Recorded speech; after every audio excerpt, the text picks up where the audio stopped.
Hey guys, Erin here at EatMoveRest and welcome back to the kitchen. So we're getting back to the basics today and I'm going to be showing you a delicious and nutritious way to make your own dairy-free nut-based milk.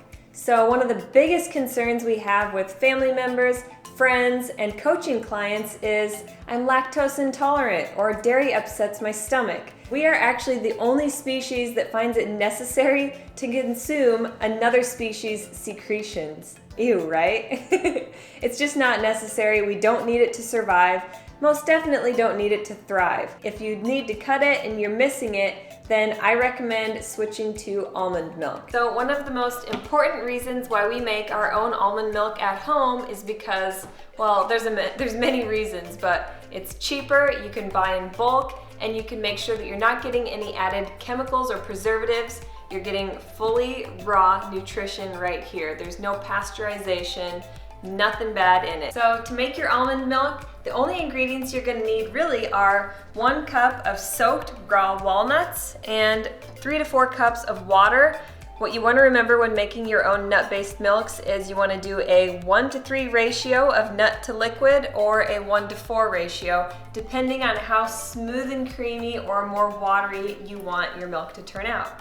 And on top of that, you can flavor it however you like, or you can leave it as is. One of our favorites is to simply add in about 1/4 teaspoon of raw vanilla bean powder. You can also use vanilla extract, and then just a pinch of pink Himalayan salt.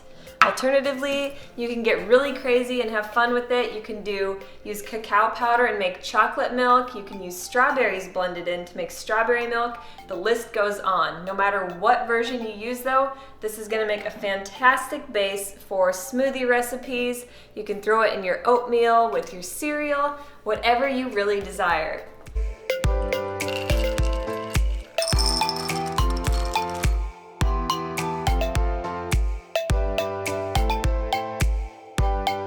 So once you've soaked your almonds overnight or for about 6 to 8 hours, then you can leave the skins intact if you want to, but if you want a whiter, creamier milk, then you can remove the skins pretty easily.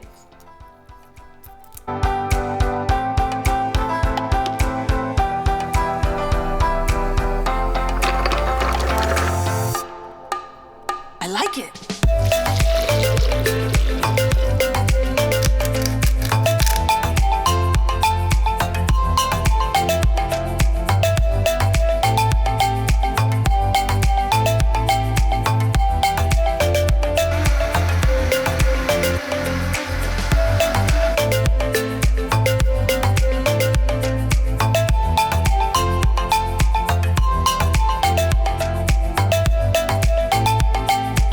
Once your nuts are blended until smooth, then you're gonna need either a nut milk bag or cheesecloth to strain your milk. This is called a nut milk bag. You can get these very inexpensively on Amazon, and yes, they are reusable, eco-friendly.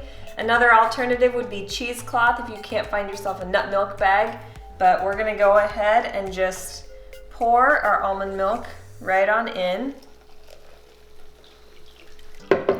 Now it's going to take a little bit of muscle here and a little bit of patience to get it all strained. You want to be really savvy with your leftover almond pulp.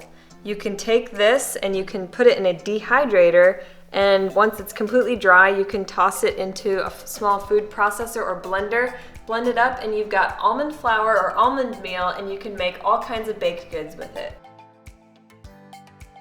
Your homemade almond milk will keep for 2 to 3 days in the refrigerator, and if you care to add just a touch of sweetener, agave is a great option. So if you guys like getting back to the basics with this delicious dairy-free nut milk, give this video a thumbs up, and if you haven't already, hit that subscribe button and join us here at the EatMoveRest fam, and make sure you've got that bell clicked. That'll make sure notifications are turned on. You'll get alerted whenever we put out new content here. In the meantime, leave me some love below in the comments. Let me know how you like to enjoy your dairy-free nut milks, and follow Dusty and I at Erin Stanzik, at DB Stanzik on Instagram, Pinterest, Twitter, Snapchat. Until next time, eat, move, rest, your best. Until next time, not milk, not milk, not milk or nut milk? See you guys.